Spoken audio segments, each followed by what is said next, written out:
안녕하세요. 저는 아들을 하나 키우는 호라비입니다. 저에게는 아픈 과거가 있는데요. 어릴 적부터 고아원에서 자랐던 저는 부모에게 버림받고 고아원에서 쭉 자라왔었죠. 세상은 고아들에게 따뜻한 것은 아니었어요.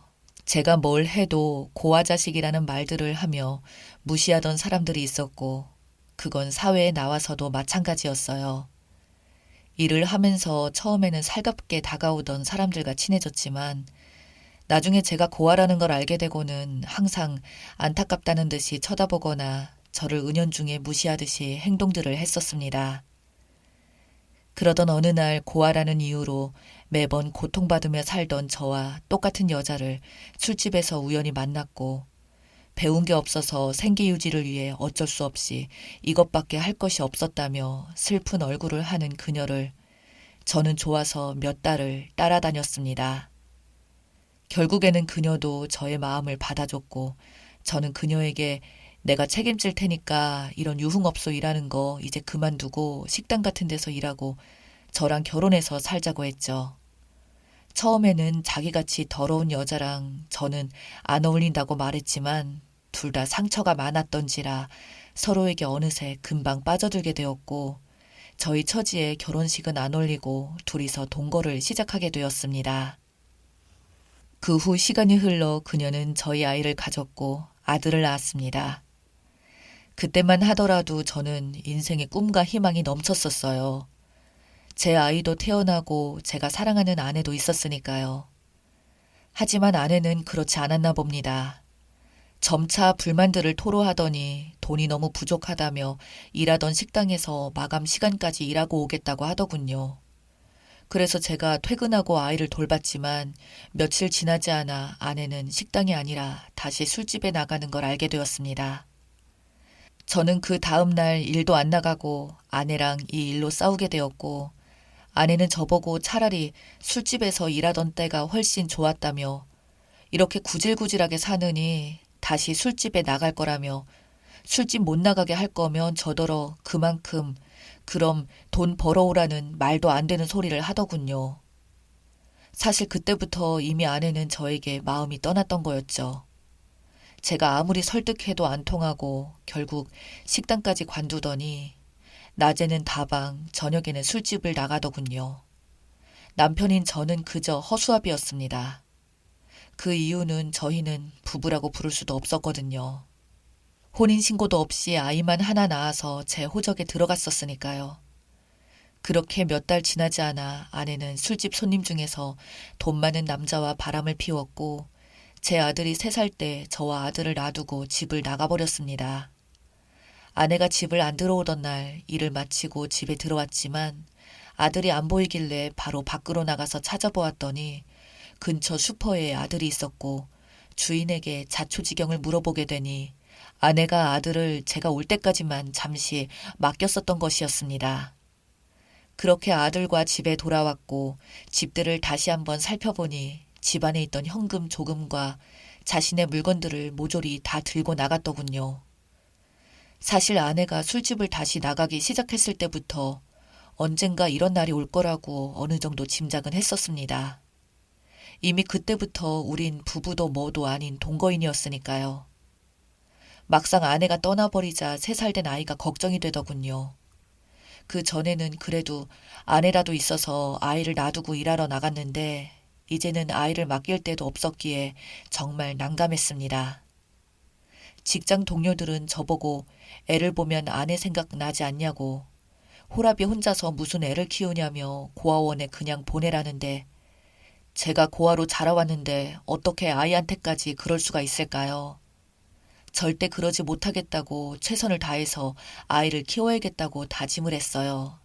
그래도 그때 아이를 맡아준 슈퍼 아주머니가 제가 안타깝다고 매달 작은 돈을 들이며 아이를 슈퍼에서 돌봐주셔서 그렇게 저희 아이가 초등학교를 가기 전까지 돌봐주셨습니다. 저를 대신해서 유치원 하원하는 아들도 대신 데려와 주시고 저에게는 정말 은인과도 같은 분입니다. 제가 돈을 더 많이 드리려고 해도 괜찮다고 자신들도 키워봐서 안다며 극구 거절하고 차라리 그 돈으로 아들 맛있는 거라도 사 먹이라던 분들 덕분에 제 아들의 유년기를 무사히 마치고 초등학교를 졸업 후에 중학교를 입학했었죠. 제 아들은 어릴 때부터 참 영특했어요. 제대로 된 영재교육 하나 시켜준 적 없었지만 천성적으로 영특하고 활달하여 동네 어른들에게 사랑도 많이 받았고 학교에서 공부도 잘해서 반장까지 되었다는 말에 제가 참 난감했었죠. 없는 돈을 쪼개서 아들이 반장된 턱을 냈어야 되었으니까요. 거의 매해마다 아들은 반장을 놓치지 않았고 중학교에 가서는 반장 자리가 학업에 방해가 된다며 하지 않았지만 그만큼 공부만 몰두하여 그 이후로는 전교 상위권을 한 번도 놓치지 않았습니다. 저도 그런 아들 뒷바라지를 하기 위해서 투잡까지 일을 병행하며 아들의 학원비와 학비를 보탰습니다. 어른스러운 제 아들이 어릴 적에 왜 난 엄마가 없냐는 말에 제가 우는 모습을 한 번 보고는 고등학생이 될 때까지 단 한 번도 엄마의 이야기를 해본 적이 없어요. 저도 아들도 엄마라는 존재를 잊고 살았던 거죠. 오히려 고등학생이 되자 아들이 저보고 우리 아빠 여전히 젊고 잘생겼다고 자기가 성인이 되면 재혼이나 하라고 빨리 집에서 비켜주겠다던 아들이었죠. 제 인생에 정말 희망이라고는 아들 하나밖에 없었습니다. 저에게는 보물이자 자랑이었던 아들. 그런 아들이 고등학생이 되어서도 공부에 매진하더니 서울에 있는 명문대에 당당하게 수석으로 장학금까지 받고 입학을 하게 되었습니다. 저는 합격만으로도 너무 기뻐서 세상을 정말 다 얻은 기분이었고 아들은 더 이상 자신의 학비나 생활비는 안 도와주셔도 된다며 대학 내내 장학금까지 받으면서 과외도 하고 조기 졸업까지 했습니다. 그렇게 아들이 대학을 나와 대기업에 취직을 하면서 저는 태어나서 처음으로 아들과 해외로 휴가를 가봤습니다.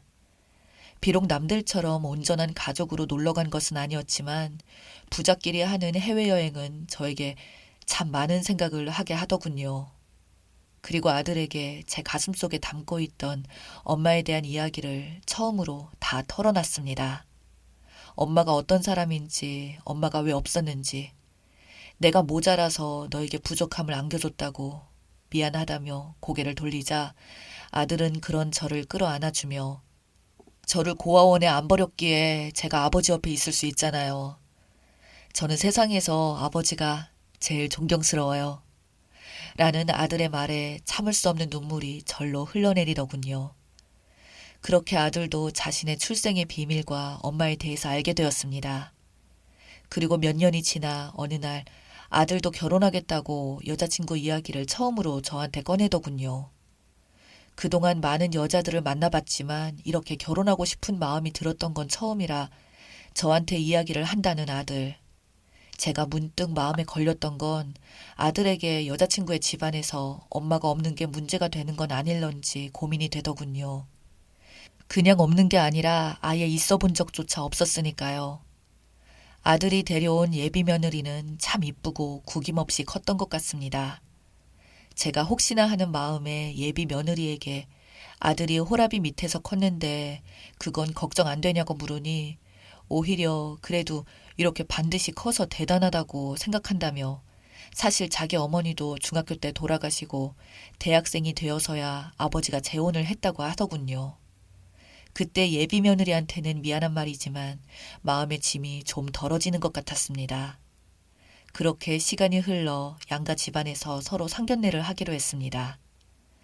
나름대로 저는 아들에게 폐를 안 끼치고자 평소 입어보지 않았던 익숙하지 않은 양복을 깨끗하게 다려 입고 나간 그 상견례를 하게 된 일식집에서 저는 채통이고 뭐고 다 잊어버릴 수밖에 없었습니다. 저는 사돈을 보자마자 사돈댁과 서로 마주보며 소리를 질렀으니까요. 그 이유가 사돈댁이 바로 제 아내였습니다. 아들은 고등학생 때 이름을 바꿔줬습니다. 사주팔자가 잘 풀리는 이름이라며 민호에서 윤성이라는 이름으로 바꿨었죠. 그게 이 해프닝의 시작이 될 줄은 몰랐습니다.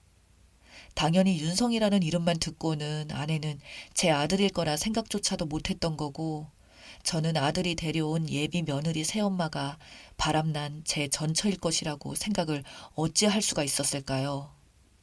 저희 아들에게는 엄마가 어릴 때 자신을 낳고 아버지에게 맡기고 사라졌다고만 설명을 했는데 그 엄마가 장모라니 이게 이게 말이나 됩니까? 저희 둘이 서로를 알아보며 당황해하자 눈치 빠른 아들이 뭔가 알아챘는지 아버지 돌아가시죠 라고 말을 하더군요.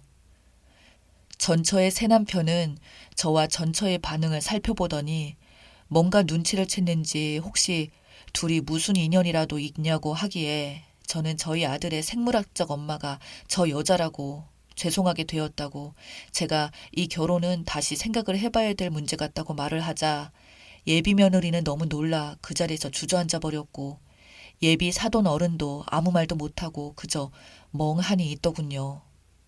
그렇게 난장판을 한번 만들고서야 아들과 집으로 돌아왔습니다.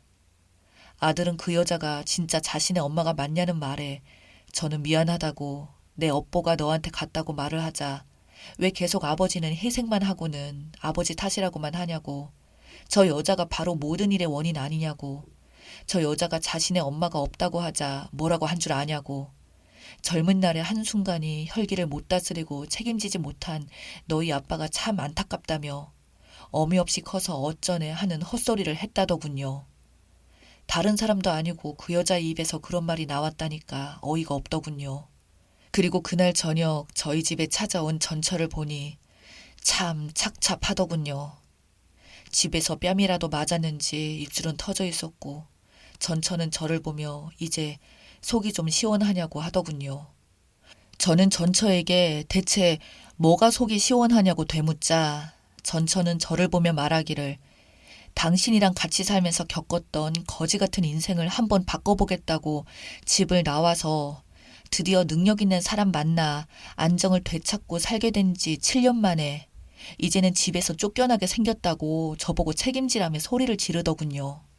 옆에서 지켜본 아들이 얼마나 화가 나는지 아줌마 당장 이 집에서 꺼지라고 당신 때문에 내 결혼식도 깨졌고 당신이 집 나가면서 우리 아버지한테 양육비 한 번 준 적이 없이 우리 아버지는 평생 여행 한 번 못 가보고 저를 키우시느라 젊은 날을 모두 희생하며 나밖에 모르고 살았었다고 아버지가 잘못한 게 아니라 당신이 잘못한 게 아니냐고 당신이 쓰레기같이 살아와 놓고 누구를 탓하냐고 이 집에서 당장 나가라고 말하며 눈이 뒤집히며 엄마를 밀쳐내던 아들.